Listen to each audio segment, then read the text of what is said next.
All right, I'll set my timer for like 35 minutes. That means when that goes off, then we'll kind of start wrapping up. So here's what we're going to do today.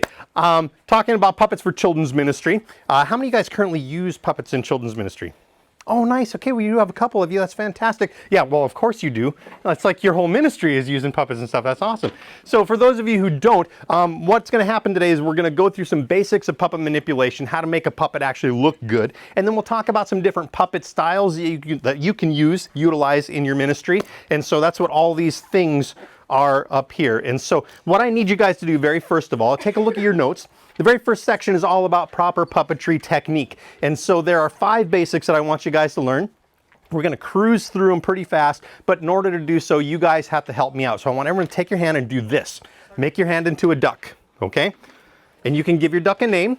Okay, my duck's name is Genghis, and he is a saber-toothed duck. He has imaginary saber teeth right there, okay? You don't have to have imaginary saber teeth, but that's okay. So this is going to be your puppet that you guys are working with, all right? And so basic number 1 in all puppet manipulation is entrances and exits. That just means you can't do puppets if you don't show up, and no one's strong enough to stay up forever, so you eventually have to go down, okay? And so in the notes, it talks about the different ways you want to do it. You want to make it appropriate for your stage, and you want to make it appropriate for your character. So if you're working from a puppet stage where you're going to be behind it, you want to enter in like you're on steps. So everybody take your duck, put it back here behind your head.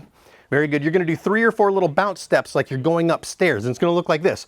1, 2, 3, 4. And then you're going to end and you want to be up nice and high just like so. Oh, that's fantastic. You don't want it to look like this. Okay, because when normal people walk upstairs, they don't do that, okay?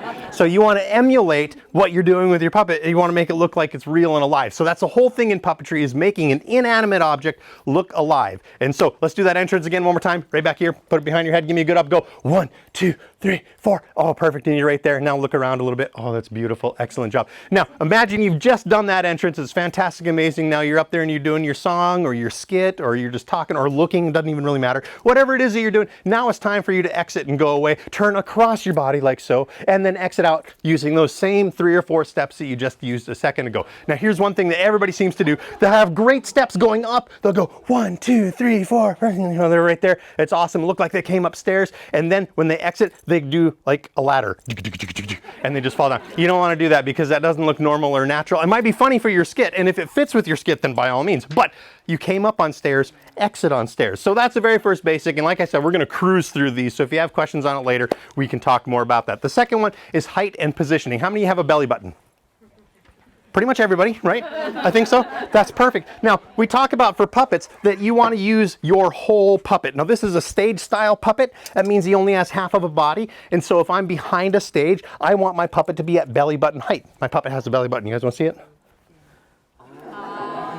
Yeah.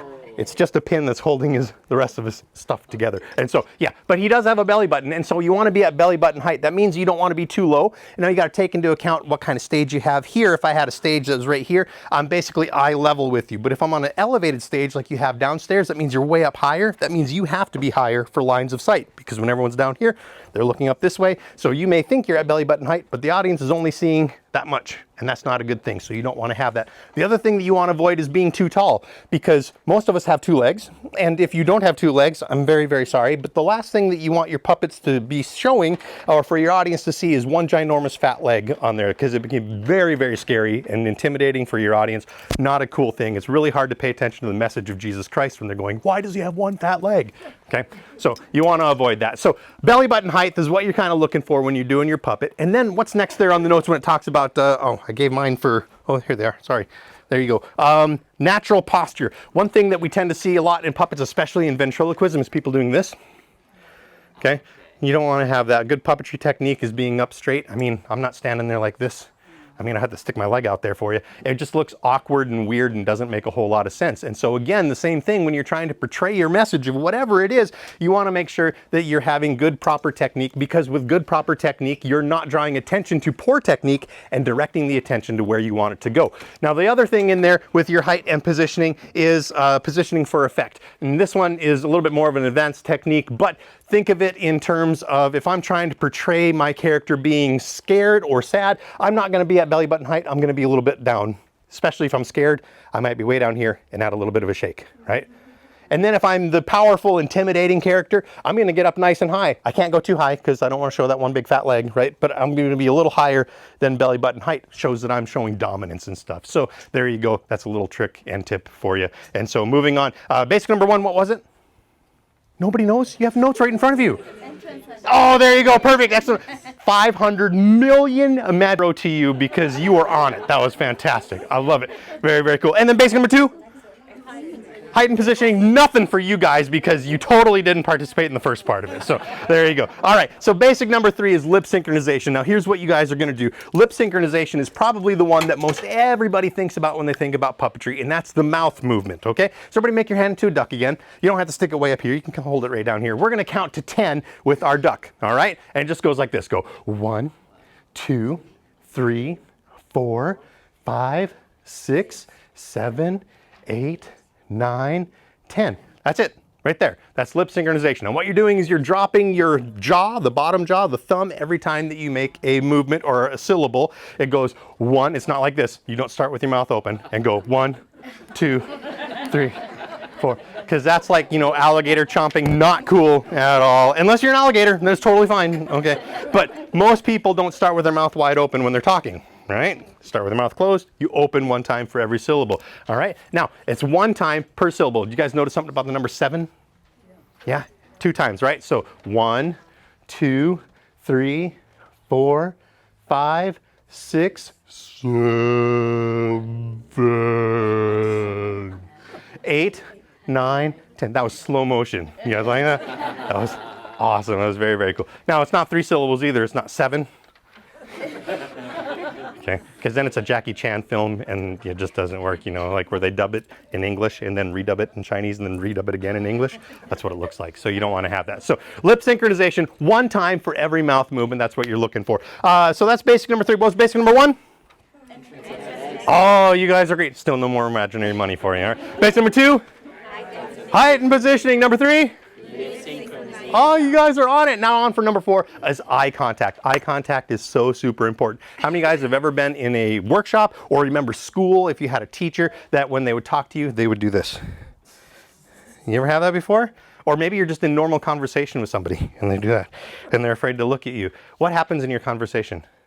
You're not really very engaged, are you? Yeah, you're not connecting. That's a great way of putting it. And so eye contact connects you with your audience. And the same thing is true with your puppets. And puppets are fantastically cool because they can say things that an adult would say and the kids don't pay any attention to the adult, but they will listen to your puppet. But if your puppet is like, you know, looking around doing all sorts of weird stuff while he's trying to tell people about Jesus. Oh, he broke an elbow for a second there. But if he's out there doing this, do you think the kids are going to be paying attention to what you're saying? No, they're going, what on earth does he see up there? And they start to look too. And they're not paying any attention to their words. They're only watching where the eyes go because eyes are magical. They're fantastic.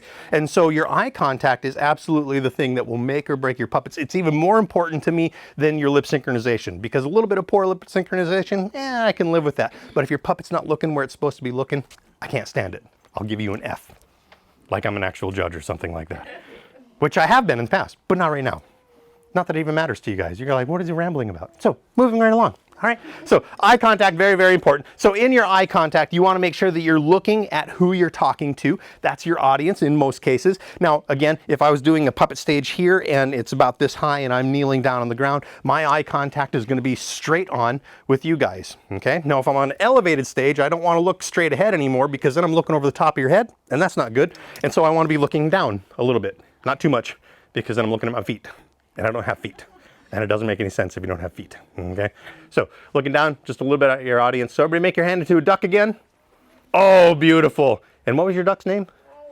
Throw it out there. Rufus. Rufus, I like it. That's excellent. And so we got a Genghis and a Rufus and then a whole bunch of no-name ducks, okay? So everybody throw it out there on the count of go. On your mark, get set, go. There you go. We got 2 more. There you go. Fantastic. All right, so you've got your duck. Now make your duck look straight here into my eyes. Like intense staring with your duck. That's so intense, guys. You don't even have eyes on your thing, and it's just like, whoa, some of you are like, you know, piercing into my soul is what you're trying to go for. No, I'm just kidding. That's very, very important with your eye contact. And so, and it can be with any type of puppet. It can be these stage style puppets. It can be tabletop puppets. It can be whatever it is. Your eye contact is super, super important. And so look at who you're talking to, because the audience looks where you look. And so I've seen this in puppet presentations for like all the 30 years or whatever it is that I've been doing puppets. If the puppet looks over here, after a short while, the whole audience begins looking over there as well. Absolutely, because they think these things are real, but they're not. They're just plastic. These are buttons, okay?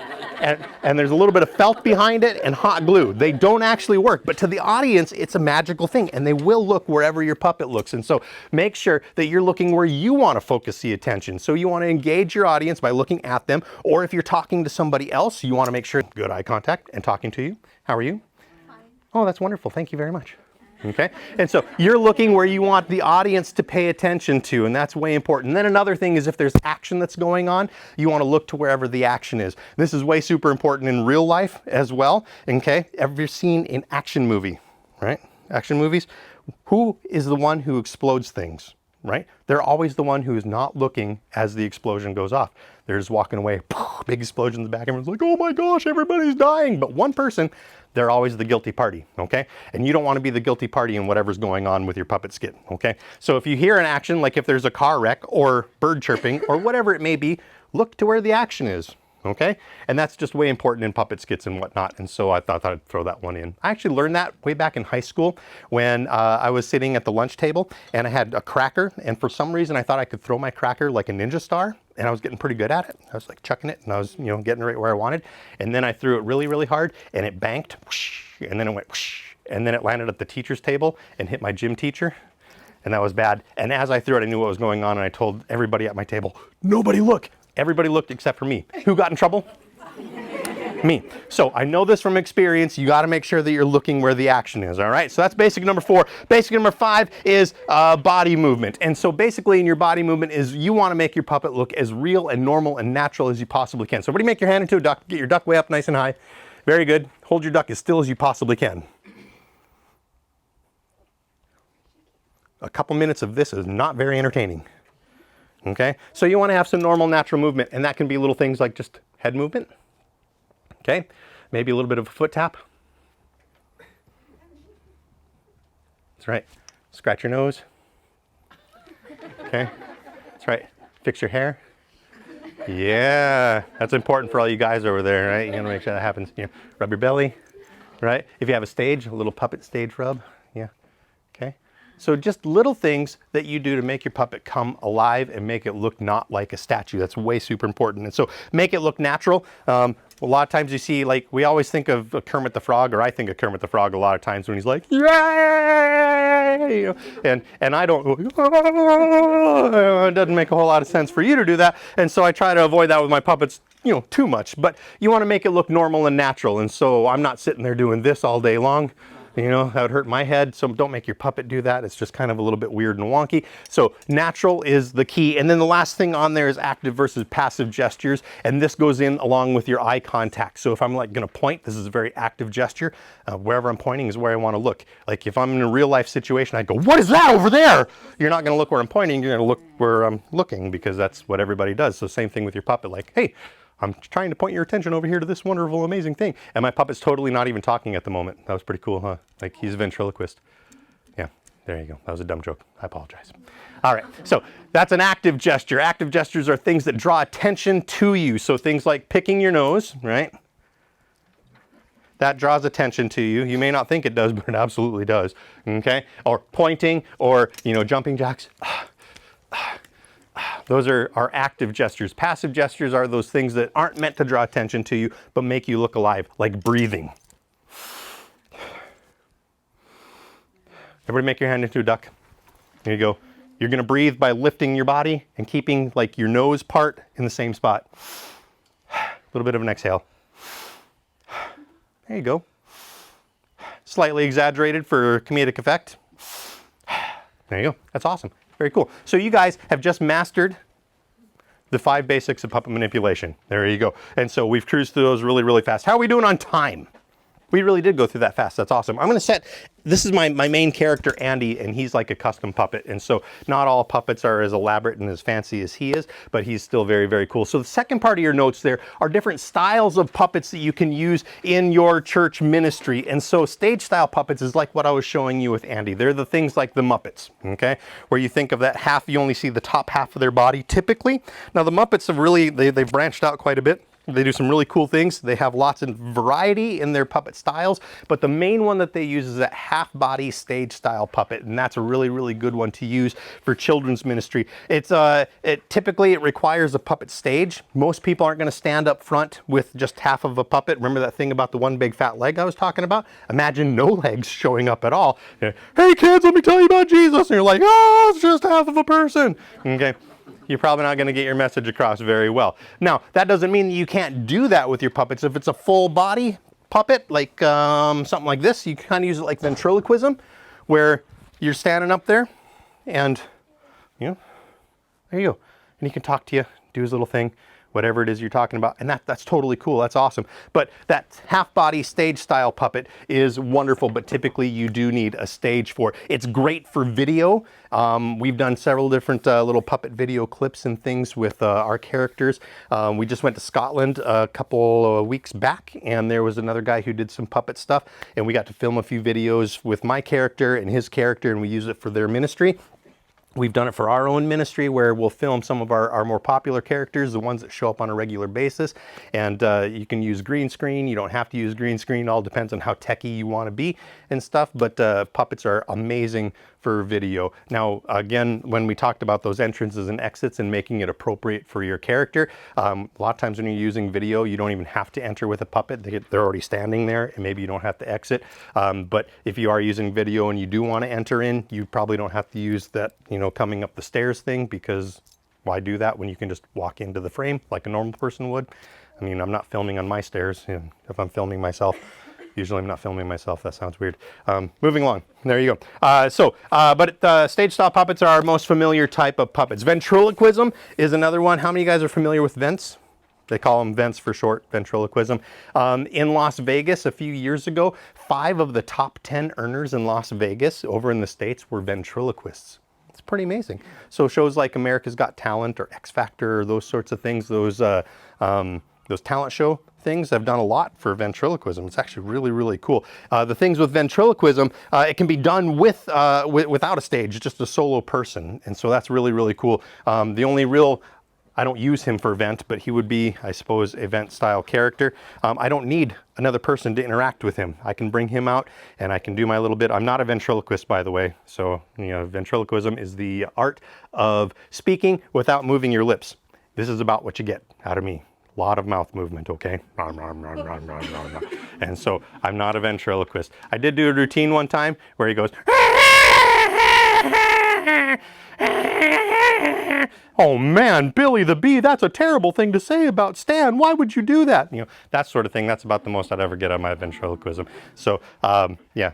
I'm full of a lot of stupid jokes in case you haven't got that part. Thank you for your courtesy laughs. You guys are amazing. I really do appreciate that. So there you go. Ventriloquism. It takes a lot of practice to master, and it is a really, really cool skill once you have it and are able to utilize it. It's not my forte and stuff, but if you are looking to do a really interesting, fun, and unique form of puppetry, ventriloquism is an excellent one for that. The next one is shadow puppets, and shadow puppets are an absolute blast. Shadow puppetry is actually the oldest form of puppetry that there is. And so this is a book my wife just recently got for me. That's all about shadow puppets. And so shadow puppets, they have huge, huge impact, but they do require some special equipment. You need some sort of a light source, and you need some sort of a stage that can be seen through. So like a white bed sheet, or you can get specialized materials for like rear projection screens, those sorts of things. But they can be made out of any sort of material. Like the oldest ones were made out of leather. You can use cardboard. You can even use paper.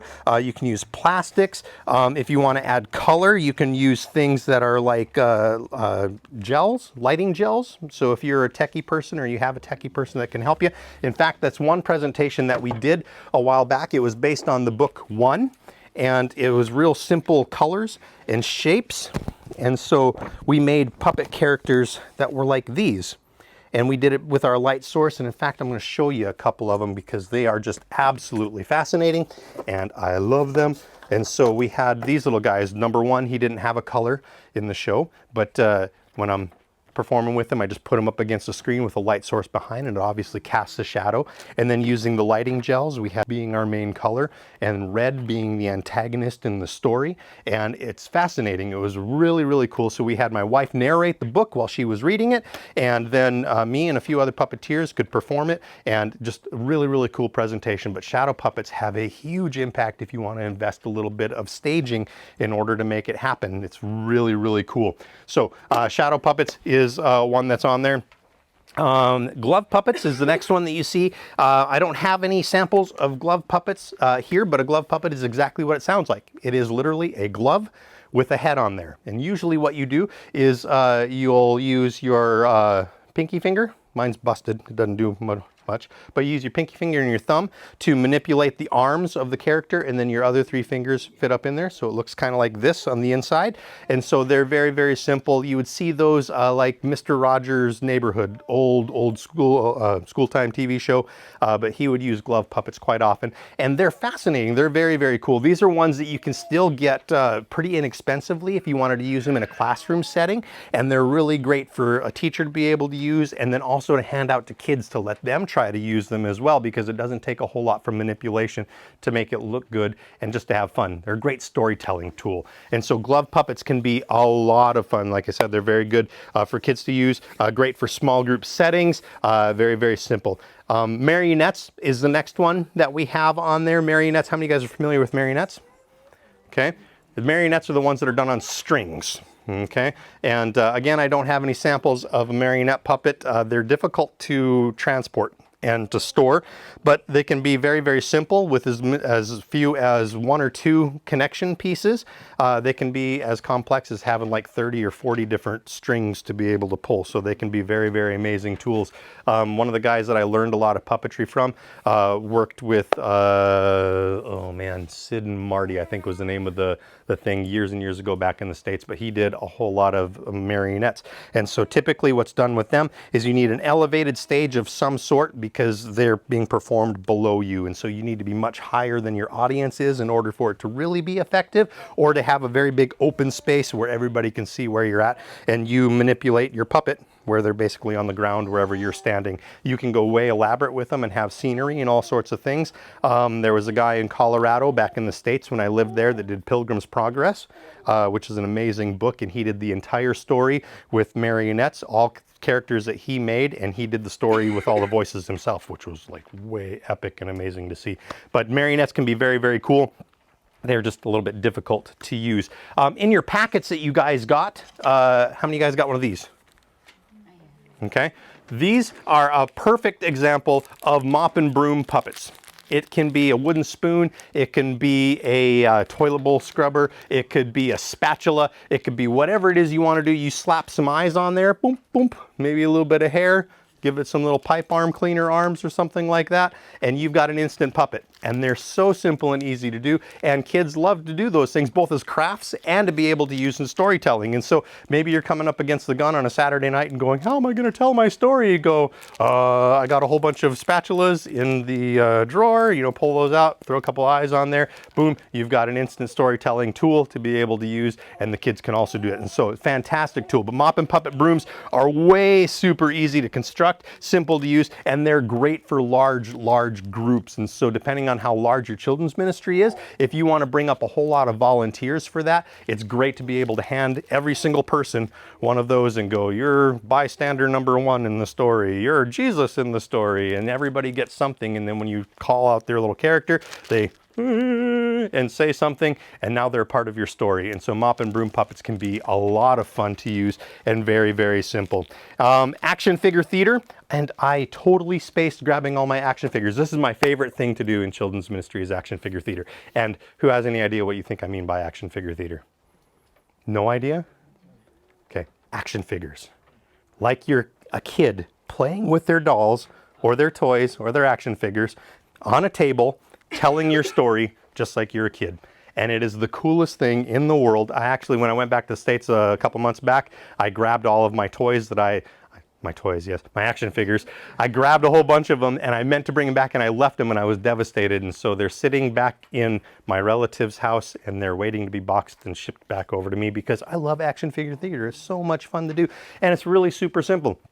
It really is exactly what you think it would be with a kid, that when you're watching them in their room playing with their dolls or their action figures and they're imitating things, they're making voices, they're having them interact. That's all you have to do. And that's puppetry, because puppets is just taking an inanimate object and making it look alive and look real. And so it doesn't have to be something elaborate like the stage style puppet or something that you've made like this guy. You know, it can be something as simple as just something that's already built. An action figure. I'm going to stand there. I'm going to make him bounce up and down when I talk with him. I make him move his arms. I make him walk, and all the little dumb sound effects that come along with it. It engages a kid. It's a plaything that the children already do, and so because of that, they're going to engage with you as you're doing it as well. So action figure theater is a whole lot of fun. Masks is the last one that we have on there. Masks are super memorable and they're great for drama style storytelling. These are a couple of masks that we've used in children's ministry. Back at Easter time we did Jesus being the lion and the lamb, and so we made this lion mask and we put a big crown on top of him, and then I had a lamb that we made a paper crown of thorns that we stuck on that. And I had a couple of kids come up and asked them to wear the masks, and they just stuck it on their head and stood there and didn't do anything while I told the story, but they were thrilled to death to be part of the lesson that was going on. And so you can have things like this where they're great for drama things where you can portray a different character very easily by just slipping on a different type of mask. Or it can just be a wonderful little prop to show a visual where you have a kid that's just standing there. It's a great way, again, for participation and getting people in. And so if you're interested in masks like these are patterns that I got from a company called Wintercroft.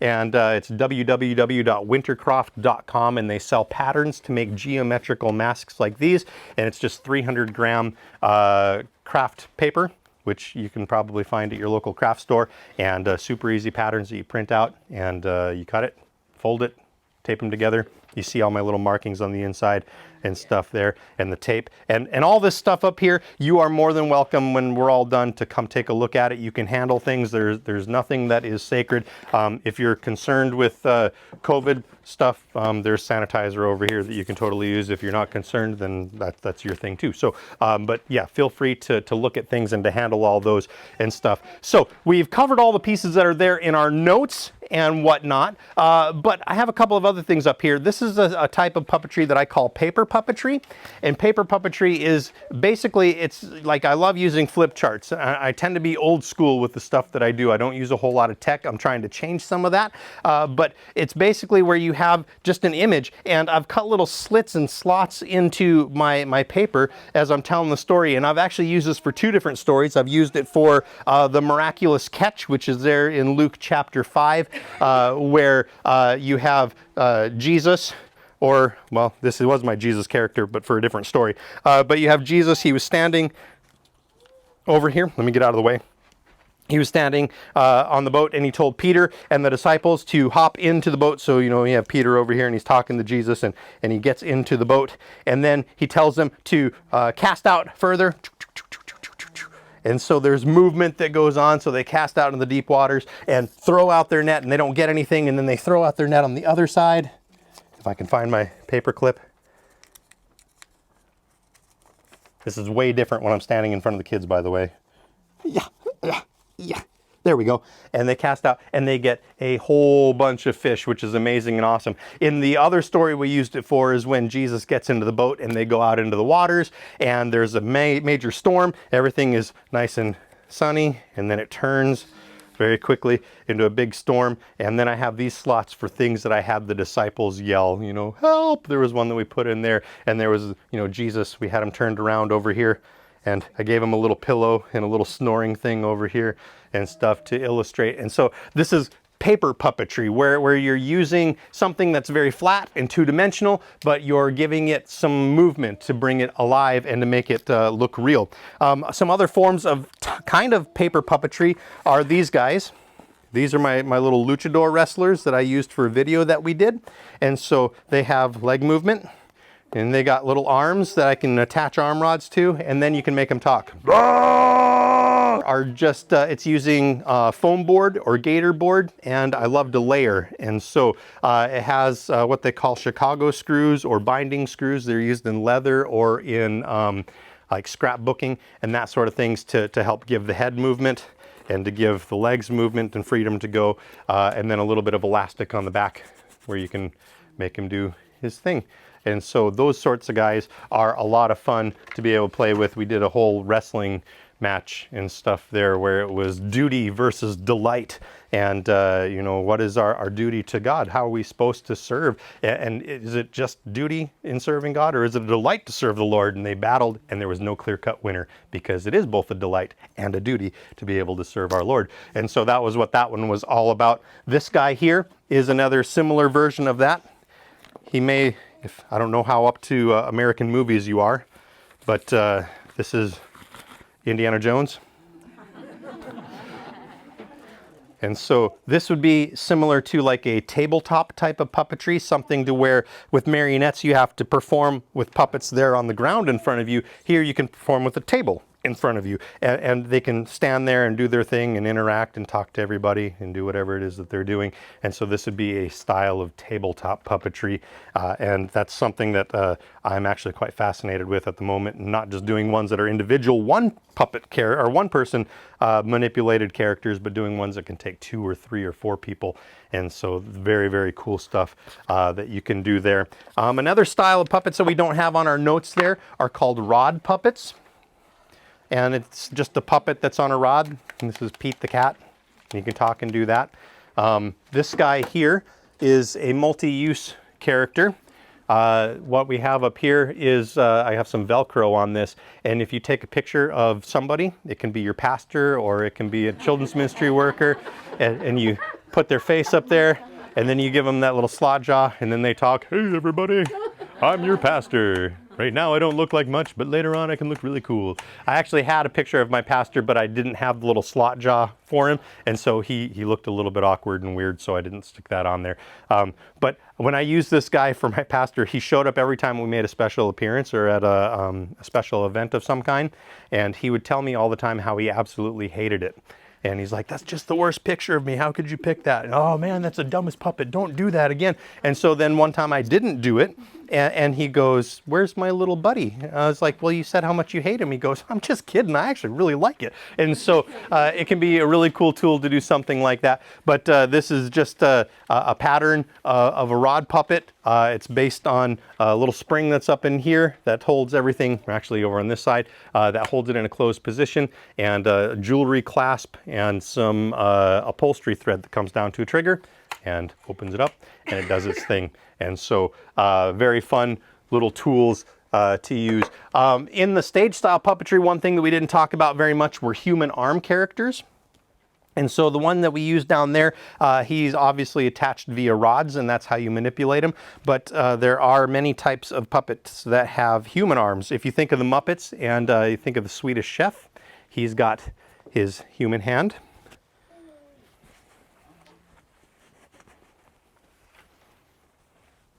And so he'd be performing behind a stage, and he can do his talking and then manipulate, grab things. He's great for like object lesson sorts of characters or those sorts of things. He had terrible eye contact, by the way. Sorry about that. I told you how important that was, and like, that's the thing that you got to do. And here he is looking up at the sky. Yeah, so fix that. There you go. He's got to look at his audience as he talks. And I love his handlebar mustache. Yeah, he could be a villain if he wanted to, but he's not. He's just a cute character. And so there you go. So those are several different styles and types of puppetry that you can use in your ministry. A couple of resources for you if you like puppets but don't have resources or the ability or want to even necessarily do them yourselves. The What's in the Bible series by Phil Vischer. It's the VeggieTale guys, or the VeggieTale guy. It's not Mike Nawrocki, it's just Phil Vischer. But they do puppets, and they're amazing. There's like 15 volumes or something like that. And we've used these in our children's church all all the time. Absolutely love them. They're great for background stuff, but I've actually built lessons around them. Or you can go to his website and you can actually purchase curriculum that's based on their videos themselves. So the Phil Vischer What's in the Bible series, really great.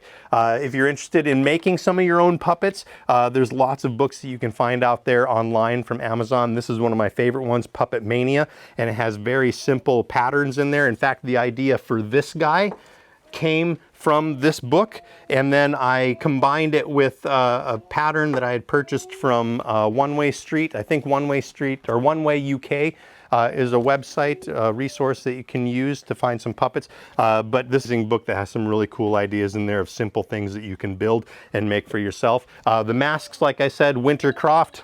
Oh, there's that timer. All right, so wintercroft.com, they have the masks and things that you can do, which is absolutely fascinating and amazing. And I said One Way UK, there's a couple, Puppet Education.com, I think is how you spell it, but they do some amazing stuff. They've been affiliated with One Way Street or Creative Ministry Solutions over in the States, and so those are a few resources that you can look into. So with that, our time is pretty much up. Does anybody have any questions? Anything that I can answer for you? Yes? Do you have any tips on preparing yourself to keep your arm in the air? Yes. While you're sitting at home, stick your arm up in the air. And so while you're watching TV, just sit there with your arm in the air, because these muscles that you use for puppetry are a lot right here in your shoulder and right back in here. And so they're puppetry and bowling muscles. You only use them in puppetry and bowling. You don't do anything else. And so like you just sit there and practice. So if you have a team that you want to get them used to doing things, just tell them you're sitting there watching TV shows. Chances are you recognize commercials that are on there. So add some lip sync to the commercials that you recognize. Or if you're watching reruns of a show that you've already seen, same sort of thing, but do it from up here. Another big tip is not doing it out here, because your arm actually weighs quite a bit. And even though puppets are just foam and fabric, they can also weigh a little bit too. And so this, you're holding up a lot and it gets tired quick. But if you hold it straight up and down and lock it into place, then it's not a problem. Avoid doing this, because when you do this, you get that. And so then you get that V8 lean with your puppet, and it doesn't look right. So the biggest thing is develop your muscles. Second thing is proper technique and form. If you're in that position where you're straight next to your ear, you're sticking your armpit right there in your ear, and it's going to help you out to be able to hold that position better. So strength is the big one, but you can help that strength by having good technique in what you're doing.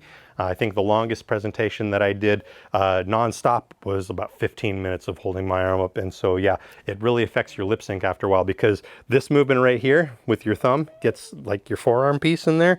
And yeah, when you're trying to talk after a whole long time, then you're like, because your thumb doesn't want to move anymore.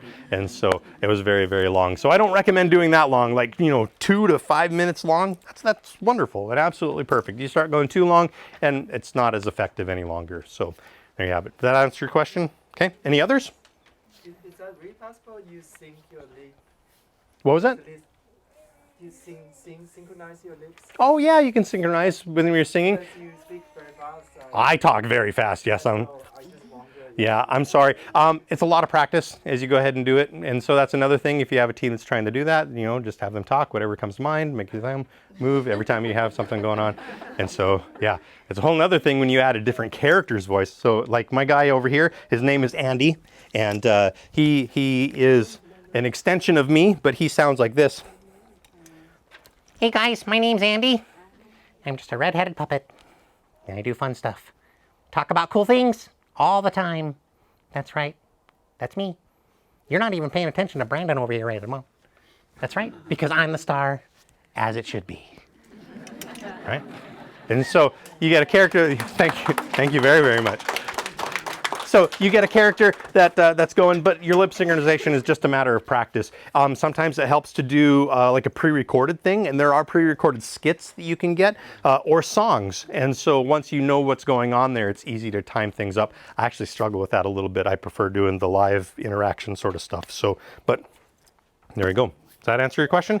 Very cool. All right, guys, I think it's almost time for us to be done. If you want to check anything out, feel free to come on up here and look at things, handle stuff. Feel free to try things on. If you didn't get notes, let me know. I'll make sure that we get some notes for you. And before you leave, please make sure that you take one of Brian's cards right over here.